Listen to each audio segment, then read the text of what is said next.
नमस्कार, आप देख रहे हैं दूरदर्शन किसान। खेती और किसानी से जुड़ी नवीनतम जानकारियों के साथ हमारे खास कार्यक्रम आत्मनिर्भर भारत में आप सभी का स्वागत। मैं हूं मुकुल शर्मा। आइए बताते हैं क्या है आज खास कार्यक्रम में।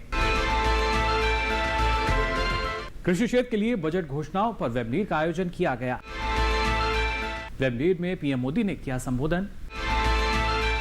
10,000 एफपीओ के गठन एवं संवर्धन की योजना की प्रथम वर्षगांठ। One district one focus product के लिए उत्पादों को दिया अंतिम रूप। और एग्रीकल्चर इंफ्रास्ट्रक्चर फंड। हम सभी जानते हैं हमारा देश कृषि प्रधान देश है, जहां खेती किसानी में असीमित संभावनाएं हैं। और यही वजह है कि केंद्र सरकार लगातार अलग अलग योजनाएं ला रही है, जिससे हमारे किसानों को और ज्यादा सशक्त बनाया जा सके, उनको मजबूती दी जा सके, या फिर कहा जाए आत्मनिर्भरता की तरफ हम एक कदम और बढ़ा सकें। आपको बता दें, हाल ही में कृषि एवं किसान कल्याण मंत्रालय की तरफ से एक वेबिनार का आयोजन किया गया था, जिसमें जो बजट हाल ही में पेश हुआ था उसके प्रावधानों को प्रभावी कार्यान्वयन के बारे में विस्तार से जानकारी दी गई। आपको बता दें, इस वेबिनार में प्रधानमंत्री ने भी दूसरे लोगों को संबोधित किया। आपके सुझावों की इस वर्ष के बजट में बहुत अहम भूमिका रही है। और आपने भी जब बजट देखा होगा तो आप सबके ध्यान में आया होगा कि आपके सुझावों को, आपके विचारों को इसमें समाविष्ट करने का भरसक प्रयास किया गया है। वो काम तो हो गया।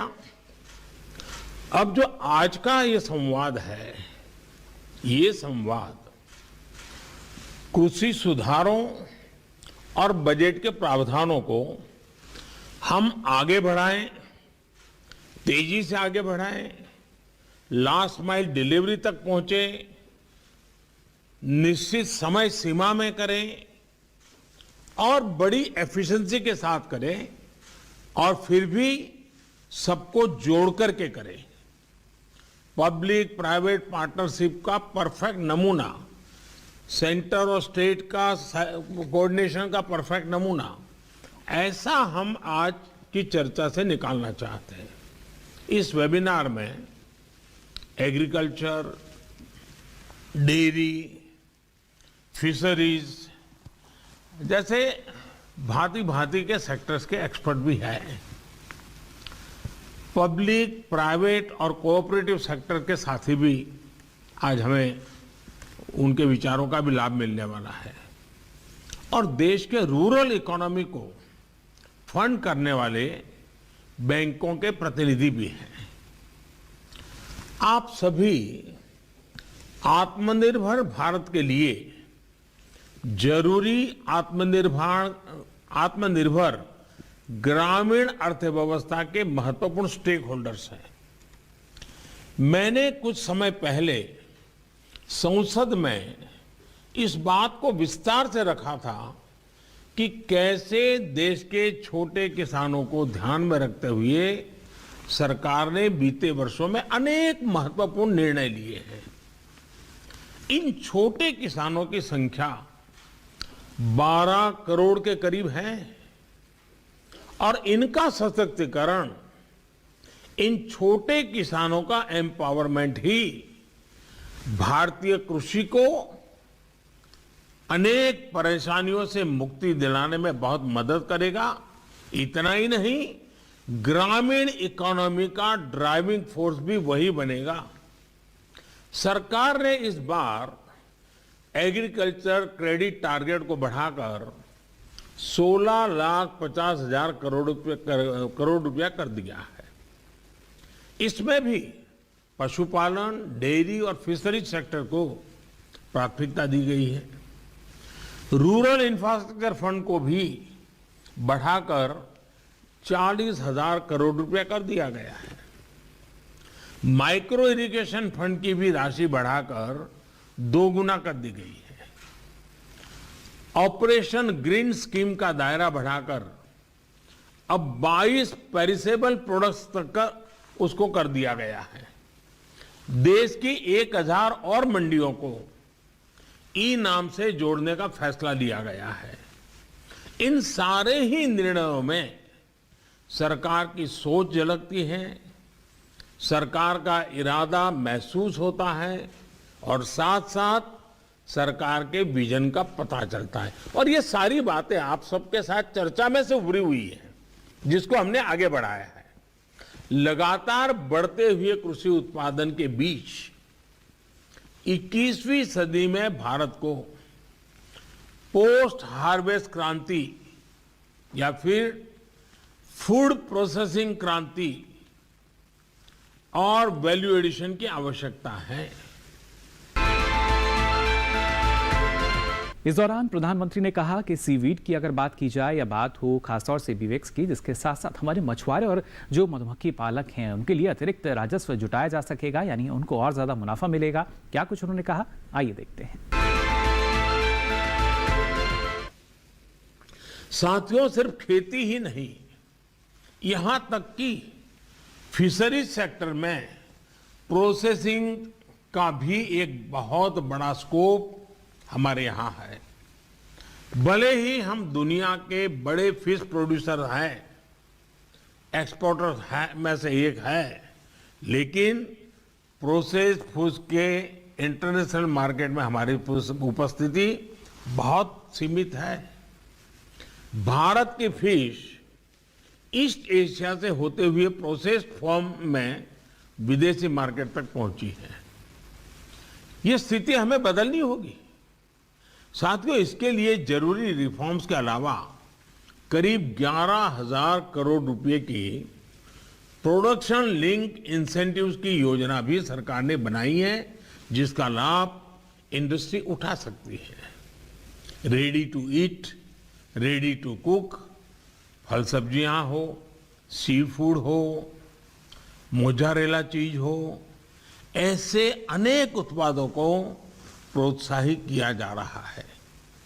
कोविड के बाद देश और विदेश में ऐसे बेहतरीन प्रोडक्ट्स की डिमांड कितनी बढ़ गई है, ये आप मुझसे बेहतर जानते हैं। साथियों, ऑपरेशन ग्रीन्स योजना के तहत किसान रेल के लिए सभी फलों और सब्जियों के परिवहन पर 50% सब्सिडी दी जा रही है। किसान रेल भी आज देश के कोल्ड स्टोरेज नेटवर्क का सशक्त माध्यम बनी है। ये किसान रेल छोटे किसानों, मछुआरों को बड़े बाजार और ज्यादा डिमांड वाले बाजार से जोड़ने में सफल हो रही है। बीते 6 महीने में ही करीब 350 किसान रेल चलाई जा चुकी हैं और इनके जरिए करीब 1 लाख मैट्रिक टन फल और सब्जियां ट्रांसपोर्ट की जा चुकी है। ये छोटे किसानों के लिए बहुत बड़ा माध्यम तो है ही, कंज्यूमर और इंडस्ट्री को भी इसका लाभ हो रहा है। और इसी के साथ ही यहां वक्त हो चला एक छोटे से ब्रेक का। आप बने रहिए दूरदर्शन किसान पर।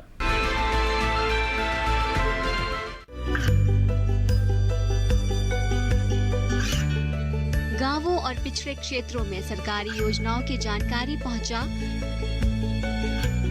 देश में कौशल और क्षमता विकास कर ग्रामीणों को सामाजिक बदलाव और विकास से जोड़ने की दूरदर्शन किसान की पहल चौपाल चर्चा देखें सोमवार से शुक्रवार सुबह 9 बजे।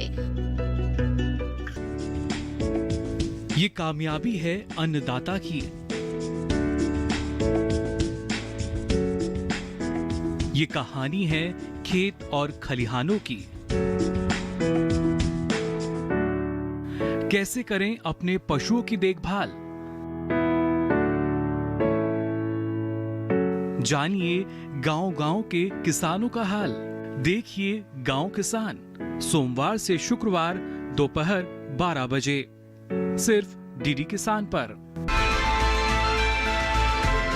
ब्रेक के बाद आप सभी का एक बार फिर स्वागत हमारे खास कार्यक्रम आत्मनिर्भर भारत में। आपको बता दें, कृषि में किसानों के उत्थान और विकास के लिए सरकार ने 10,000 एफपीओ की सौगात दी थी। ये हर्ष का विषय है कि एफपीओ की इस सौगात को 1 वर्ष पूरा हो चुका है। इसी उपलक्ष्य में आपको बता दें, कृषि एवं किसान कल्याण मंत्रालय में एक कार्यक्रम का आयोजन किया गया, जिसमें एफपीओ की वर्षगांठ मनाई गई। साथ ही और क्या कुछ खास रहा इस दौरान, आइए जान लेते हैं इस रिपोर्ट में। हमारे हमारे देश में छोटे और सीमांत किसानों की संख्या अधिक है। ऐसे में जब ये किसान अकेले खेती करके अपनी उपज को बाजार में ले जाते हैं तो उन्हें इसका ना तो वाजिब दाम मिल पाता है और ना ही किसी आपदा की स्थिति में समुचित सहायता। ऐसी परिस्थिति से बचने के लिए किसान समूह बनाए जाते हैं, जिन्हें किसान उत्पादक संगठन या FPO कहा जाता है। इसी सुविधा को बनाए रखने के लिए किसानों की हितैषी सरकार ने 10,000 FPO की सौगात दी थी, जिसका वर्षगांठ समारोह आयोजित किया गया। इस अवसर पर मुख्य अतिथि केंद्रीय कृषि एवं किसान कल्याण राज्य मंत्री परषोत्तम रुपाला ने कहा कि 10,000 FPO बनने वाला परिवार खेती किसानी को तो आगे बढ़ाएगा ही, व्यावसायिक रूप के साथ साथ देश में सामाजिक रूप से भी महत्वपूर्ण योगदान देगा। भारत जो कृषि प्रधान देश के रूप में जाना जाता है, वो नए भारत, ये सक्सेसफुल FPO की स्टोरी से नया भारत हमारी नए कृषि इतिहास को लिखेगा, उसी ऐसी मेरी पक्की श्रद्धा है। क्योंकि आज ही जो हमारे किसानों की समस्या है, जैसे हमारे फिगर्स बता रहे हैं कि हमारा रिकॉर्ड उत्पादन हो रहा है, सो अभी उत्पादकता हमारी समस्या नहीं है। हमारी जोत कम होने के बावजूद भी हमारा उत्पादन तो रिकॉर्ड उत्पादन की ओर जा रहा है। और अभी हमारा समस्या है मार्केटिंग का, और थोड़ा बहुत है वो उसमें अपने इनपुट्स वगैरह में और टेक्नोलॉजी के इस्तेमाल करने में थोड़ी रुकावटें हमको देखने को मिल रही है। जैसे कि ये इंफ्रास्ट्रक्चर फंड, जो एग्रीकल्चर इंफ्रास्ट्रक्चर फंड का प्रावधान प्रधानमंत्री जी ने किया है, वो भी लागू हो गया है। तो इनके साथ साथ ये जब किसान इकट्ठा होके खेती करने का मंसूबा बना लेंगे, मैं मानता हूँ कि ये इसमें असली सक्सेस का रहस्य बनेगा। और इस काम में जो भी हमारी संस्थाएं लगी हैं, और इसमें ये विचार बहुत ही प्रशंसनीय है जो विषय विशेष को लेकर हम बना रहे हैं। जैसे मधु के FPO की बात हुई, ऐसे एरिया स्पेसिफिक और प्रोडक्ट स्पेसिफिक जो हम FPO बना रहे हैं, वो मुझे लग रहा है कि बहुत जल्द ही वो सफलता की ओर इसमें आगे बढ़ जाएंगे, क्योंकि इनकी समस्याएं और उसके समाधान ये सभी को एक जैसे मिलने लगेंगे, तो और इसकी ताकत और भी बढ़ सकती है। और अमूल की वजह भी ये स्पेसिफिक ही है ना, वो जिसका हम उदाहरण दें वो मिल्क स्पेसिफिक है, इसीलिए ही उसमें वो इतना आगे बढ़ पाए हैं। तो उसी दिशा में ये मधु वाला प्रोजेक्ट जो है ये बहुत ज़्यादा जल्दी हो जाएगा। मैं कैलाश जी की उस बात का समर्थन कर रहा हूँ कि समझो कि ये CBBO और करेगा FPO की रचना, तो ये एक बात है। मगर यदि कहीं पे किसान जुड़ गए हैं जो अपने नॉर्म्स के हिसाब से, और वो नेचुरल कोर्स में अपने आप में इकट्ठे हो गए हैं, तो उनको हमें CBBO के साथ जोड़ देने का हमें सामने से प्रावधान करना चाहिए और उसको जोड़ देना चाहिए और उसको गाइड करने चाहिए। वो अपने आप भी ये जैसे जैसे ये व्याप बढ़ेगा और जैसे जैसे ये विचार नीचे परकोलेट होगा, किसान अपने आप में इसमें जुड़ने लगेगा। मैं प्रधानमंत्री जी की इस पहल जो इन्होंने सोच नई भारत की है, उसमें ये बहुत बड़ी एक भूमिका हमारे FPO की रहेगी और हमारे विभाग के सारे अधिकारी इस पर जी जान से लगे हैं। ये भी हमारे लिए गौरव की बात है। और किसानों को मेरे हिसाब से हमारे इन नियमों और इनकी ग्रांट्स और इनकी सहूलियत से ज़्यादा उसके इकट्ठे होकर खेती करने में सक्सेस हैं ये, और ये आगे चलकर किसानी को वायबल रखने के लिए किसान समूहों के रूप में संगठित होकर बड़ी ताकत बनेंगे, जिससे कृषि के क्षेत्र में बदलाव होना लाजमी है। इस दौरान राज्य मंत्री कैलाश चौधरी ने भी अपने विचार रखे, साथ ही FPO के संबंध में जानकारी भी साझा की, जिसके तहत लघु, सीमांत एवं भूमिहीन किसानों को FPO से जोड़ने से किसानों की आय में वृद्धि करने के लिए उनकी आर्थिक क्षमता एवं बाजार संपर्क बढ़ाने में सहायता मिलेगी।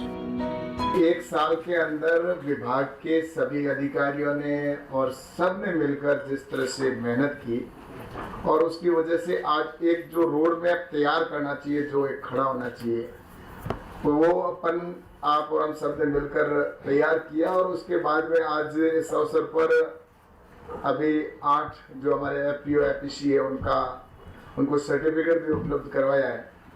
तो मैं सबको बहुत बहुत बधाई देना चाहता हूँ और मैं शुभकामना देता हूँ कि आने वाले समय में ये जो आप आज सर्टिफिकेट लेके जा रहे हैं और ये FPO किसानों के जीवन में परिवर्तन करने वाले होंगे, ऐसा मुझे पूरा विश्वास है। और आप और हम सब मिलकर आने वाले समय के अंदर किसानों के लिए हम किस तरह से क्रांतिकारी परिवर्तन कर सकते हैं, इस दिशा के अंदर आगे बढ़ेंगे। और आज जैसा कि प्रशिक्षण के लिए भी जो अभी CBBO और के लिए जो भी यहाँ पर लॉन्च किया गया है, प्रशिक्षण भी भविष्य में दिया जाएगा, तो इनको भी मैं बहुत बहुत बधाई देना चाहता हूँ। और आज लगभग 2250 हमारे FPO का रोड मैप हमने तैयार किया कि भविष्य के अंदर हम बनाने वाले हैं इस जो इनको दे दी गई है। तो मैं सोचता हूँ कि ये FPO प्रधानमंत्री माननीय नरेंद्र मोदी जी की एक बहुत ही महत्वपूर्ण योजना है। और ये जो लक्ष्य दे रखा है कि 2022 तक किसानों की इनकम हमें डबल करना है। और मैं दावे के साथ में कह सकता हूं कि अगर 10,000 FPO जब हमारे ग्राउंड पर उतर जाएंगे और सभी FPO संचालित होंगे, उसके बाद मैं सोचता हूं कि दुगना ही नहीं, हम कई गुना आगे बढ़ जाएंगे। और जो किसान के लिए जो हम कहते थे कि उत्तम खेती, मध्यम व्यापार, नौकरी को फायदे पसंद करते थे, वो आज इसका उल्टा हो गया, नौकरी की ओर भाग रहे हैं। लेकिन मुझे लगता है कि अब वो अवसर आ चुका है कि हम किसानों को एक व्यापारी किस तरह से बना सकते हैं, क्योंकि किसान को 4-5 महत्वपूर्ण चीजें आवश्यकता होती है। किसान को उन्नत किस्म का बीज मिले, कम लागत हो और भंडारण की व्यवस्था हो, और साथ ही नई टेक्नोलॉजी की व्यवस्था हो, बार्गेनिंग करने की क्षमता हो, और उसके बाद में उसके मार्केट। तो सबसे बड़ी समस्या मार्केट की रहती है। इन सभी चीजों को लेकर किसानों की समस्या थी। लेकिन जो हमारा CBBO का गठन किया गया है, CBBO निश्चित रूप से मैं सोचता हूं कि आने वाले समय के अंदर अगर ईमानदारी के साथ में काम करेंगे, क्योंकि CBBO की भूमिका बहुत महत्वपूर्ण रहने वाली है। CBBO के अंदर वो सारे एक्सपर्टीज भी है, चाहे वो मार्केटिंग से हो या एग्रीकल्चर से रिलेटेड हो या CA, उसके अंदर भी एक रखा गया है और ट्रेनिंग का पार्ट भी रहेगा। तो कुल मिलाकर जो 5 साल के लिए उनको FPO को गाइड करने का काम जो रहेगा, तो जो आज दिन तक जैसा कि पहले जो CBBO बने हुए थे, उन CBBO को आराम भरोसे कह सकता हूं मैं कि उनको इस तरह से उन्होंने अपने स्तर पर किसानों ने बनाए, और बनाने के बाद में उसके ऊपर पीछे ऐसी कोई मॉनिटरिंग नहीं हुई जिसकी वजह से किसानों को FPO बनाने में और संचालन करने में प्रॉब्लम आती थी। लेकिन अब मैं सोचता हूँ ये CBBO है, वो निश्चित रूप से अपनी भूमिका को निभाएंगे और किसानों को जो उनकी फसल है उसको उचित मूल्य दिलाने तक और प्रोसेसिंग यूनिट लगाने तक, लेने से लेकर मार्केटिंग तक की पूरी जिम्मेवारी के साथ में अगर काम करेंगे, तो निश्चित रूप से मैं सोचता हूँ कि किसानों को इसका लाभ मिलेगा। और हमारी जो तीनों एजेंसियां हैं, तीनों एजेंसियां निश्चित रूप से अभी पूरे प्रयासरत है काम में, पूरे जिस तरह से NCDC है, नाफेड है अपने, और नाबार्ड और अपने SFAC। तो मुझे पूरा विश्वास है, क्योंकि मेरा लगातार सबसे संपर्क है और हमारे सारे अधिकारी लगे हुए हैं और जिले स्तर पर हमारे सभी एजेंसियां नियुक्त कर दी गई है और जिला हेडक्वार्टर या जहाँ जो भी है वहाँ एजेंसियां नियुक्त की है, वो काम भी कर रही है। और मेरा एक इसमें यह भी रहेगा कि हम सभी किसान भी इस FPO को लेके बहुत उत्साहित हैं। इस समारोह में नए FPO के लिए कॉर्पोरेट मामलों के मंत्रालय द्वारा जारी पंजीकरण प्रमाण पत्र का वितरण भी किया गया। कार्यक्रम में कृषि सचिव संजय अग्रवाल व नाबार्ड के चेयरमैन डॉक्टर GR चिंतला, कृषि मंत्रालय के अतिरिक्त सचिव अभिलाक्ष लिखी व संयुक्त सचिव PK स्वाई सहित अनेक अधिकारी उपस्थित थे।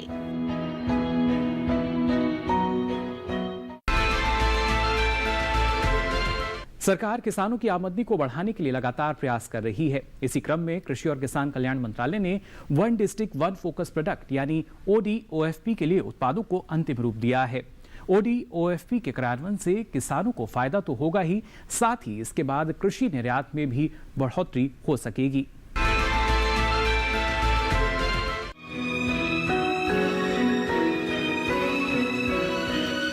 कृषि और किसान कल्याण मंत्रालय ने खाद्य प्रसंस्करण उद्योग मंत्रालय के परामर्श से one district one focus product यानी ODOFP के लिए उत्पादों को अंतिम रूप दिया है।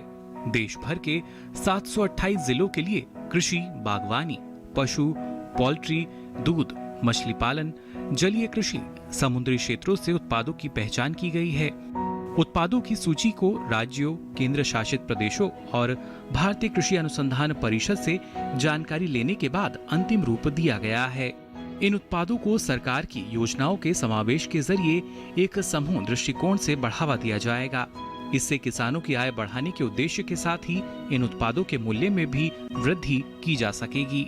इन पहचान किए गए उत्पादों को खाद्य प्रसंस्करण उद्योग मंत्रालय की PMFME योजना के तहत सहायता दी जाएगी। ये योजना प्रमोटरों और सूक्ष्म उद्यमियों को प्रोत्साहन देती है। कृषि और किसान कल्याण मंत्रालय अपनी एकीकृत बागवानी विकास मिशन, राष्ट्रीय खाद्य सुरक्षा मिशन, राष्ट्रीय कृषि विकास योजना और परंपरागत कृषि विकास योजना जैसी मौजूदा केंद्र सरकार द्वारा प्रायोजित योजनाओं से ODOFP की मदद करेगा। राज्य सरकारों द्वारा ODOFP के क्रियान्वयन से किसानों को लाभ होगा और मूल्य संवर्धन की उम्मीदों को साकार करने में सहायता मिलेगी, जिसके बाद कृषि निर्यात में भी बढ़ोतरी हो सकेगी। विभिन्न जिलों के लिए उत्पाद इस प्रकार हैं: धान 40 जिले, गेहूं 5 जिले, मोटे और पोषक अनाज 25 जिले, दलहन 16 जिले, व्यावसायिक फसलें 22 जिले, तिलहन 41 जिले, सब्जियां 107 जिले, मसाले 105 जिले, वृक्षारोपण 28 जिले, फल 226 जिले, फूलों की खेती 2 जिले, शहद 9 जिले, पशुपालन एवं डेयरी उत्पाद 40 जिले, जलीय कृषि एवं समुद्री मछली पालन 29 जिले, प्रसंस्कृत उत्पाद 33 जिले। और इसके साथ ही हमारे खास कार्यक्रम आत्मनिर्भर भारत में वक्त हो चला एक छोटे से ब्रेक का। आप बने रहिए दूरदर्शन किसान पर।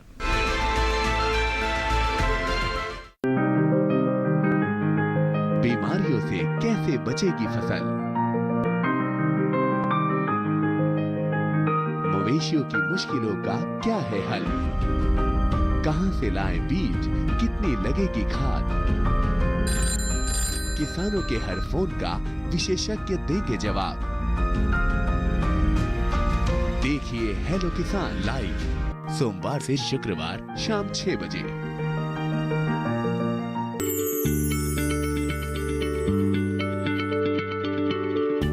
क्या आप किसी बीमारी से परेशान हैं? चाहते हैं डॉक्टर की सलाह? तो हम हैं आपके साथ, बताएंगे आपको जीने की राह। समस्याएं आपकी, समाधान देश के मशहूर विशेषज्ञों के।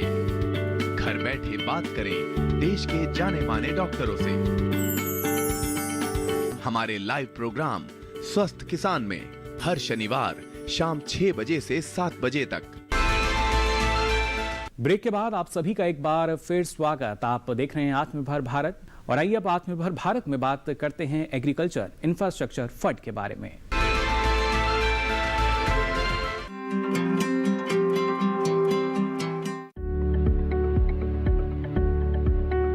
कृषि क्षेत्र को बेहतर बनाने के लिए अवसंरचना यानी बुनियादी ढांचा बहुत ही महत्वपूर्ण है।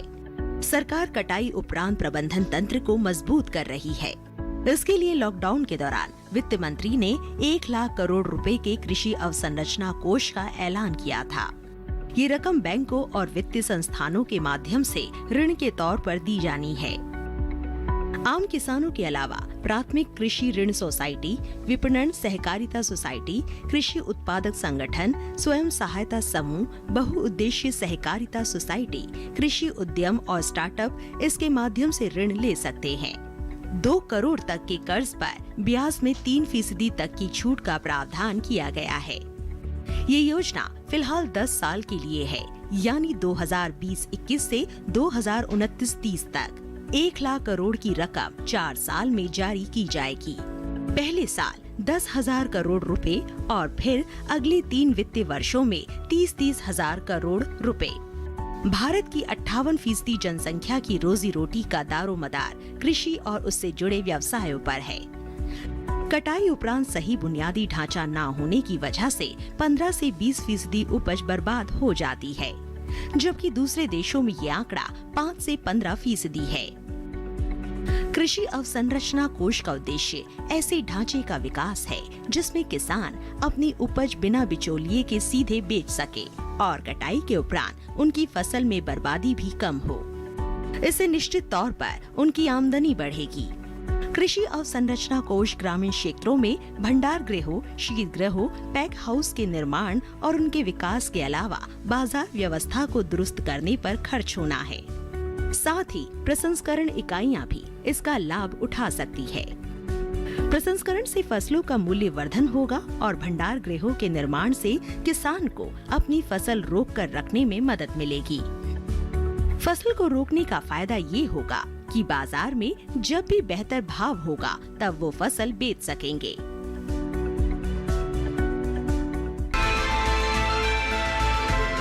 तो आज के लिए आत्मनिर्भर भारत में बस इतना ही। दीजिए इजाजत। नमस्कार।